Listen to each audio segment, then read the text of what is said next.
Pakistani showbiz industry میں بہت سی خواتین نے قدم رکھا، جن میں سے کچھ کامیابی کی زندگی گزار رہی ہیں اور کچھ گمنامی کے اندھیروں میں کھو گئیں۔ لیکن آج ہم جس خوبصورت اداکارہ کی بات کریں گے وہ آج بھی چاند کی مانند چمک رہی ہیں۔ جی ہاں، وہ ہیں صبا قمر زمان۔ صبا قمر زمان ایک پاکستانی اداکارہ اور ماڈل ہیں۔ ان کا تعلق پنجاب کے شہر گجرانوالہ سے ہے۔ وہ خاندان کی پہلی رکن ہیں جنہوں نے شوبز کے میدان میں اپنا کریئر بنایا۔ صبا کی خواہش تھی کہ وہ کوریوگرافر بنے۔ انہیں بچپن ہی سے میڈیا انڈسٹری کا شوق تھا۔ صبا قمر نے کئی ڈراموں اور اشتہارات میں اداکاری کے جوہر دکھا چکی ہیں۔ صبا قمر 5 اپریل 1984 کو حیدرآباد سندھ میں پیدا ہوئی۔ انہوں نے چھوٹی سی عمر میں ہی اپنے والد کو کھو دیا اور اپنا بچپن کا بیشتر حصہ اپنی دادی کے ساتھ گزارا۔ وہ اپنی دادی، والدہ اور 5 بہن بھائیوں کے ساتھ گجرانوالہ پاکستان میں شفٹ ہو گئیں۔ انہوں نے ابتدائی تعلیم گجرانوالہ میں حاصل کی، پھر مزید تعلیم حاصل کرنے کے لیے لاہور چلی گئیں۔ وہ میڈیا میں اپنی ذاتی زندگی پر گفتگو کرنے سے گریزاں ہیں۔ اپریل 2020 میں انہوں نے اپنا یوٹیوب چینل شروع کیا۔ کورونا کی وجہ سے لاک ڈاؤن کی صورتحال کی بنیاد پر منی سیریز تنہائی جاری کی۔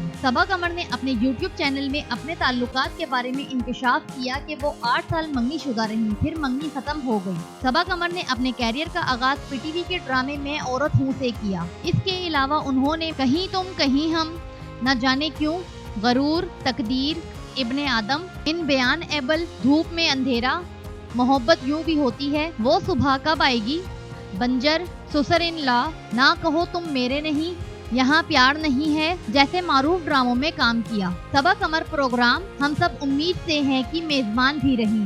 انہیں پی ٹی وی کے 16ویں ایوارڈ شو میں جو 2011 میں منعقد ہوا بہترین اداکارہ کا ایوارڈ دیا گیا۔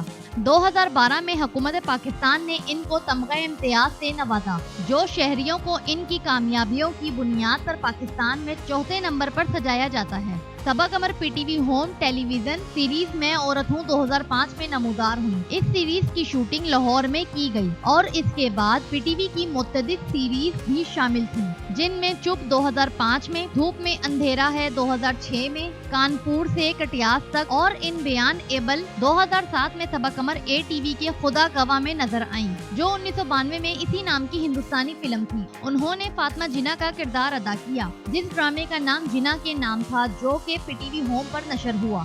یہ سلسلہ بانی پاکستان محمد علی جناح کو خراج تحسین پیش کیا گیا تھا۔ اس کردار کے لیے صبا قمر کو لیکس اسٹائل ایوارڈ میں بیسٹ ٹی وی اداکارہ کے لیے نامزد کیا گیا۔ 2018 میں صبا قمر 3 مختصر فلموں میں نظر آئیں۔ ان کی بہترین فلم مومل رانو ہے، جس میں انہوں نے احسن خان کے ساتھ پہلی جوڑی بنائی۔ یہ فلم ہندوستان اور پاکستان کے مابین ثقافتی رکاوٹوں کو ختم کرنے کے لیے اتحاد کے ایک حصے کے طور پر بنائی گئی تھی اور اسے 2018 کے یورپین فیسٹیول میں بہترین فلم کے لیے نامزد کیا گیا۔ صبا قمر کا کہنا ہے، میرے نزدیک اداکاری مختلف لوگوں اور کرداروں کے جذبات کا اظہار کر سکتی ہے۔ 2016 میں انہوں نے فنون لطیفہ کے شعبے میں نمایاں کام کے اعتراف میں پرائڈ آف پرفارمنس حاصل کیا۔ صبا قمر نے اداکاری کے علاوہ رفاہی تنظیموں کی بھی حمایت کی ہے، خواتین اور بچوں کے درپیش مسائل کے بارے میں آواز بلند کرتی رہی ہیں اور صبا قمر پاکستان کی ایک کامیاب اداکارہ ہیں۔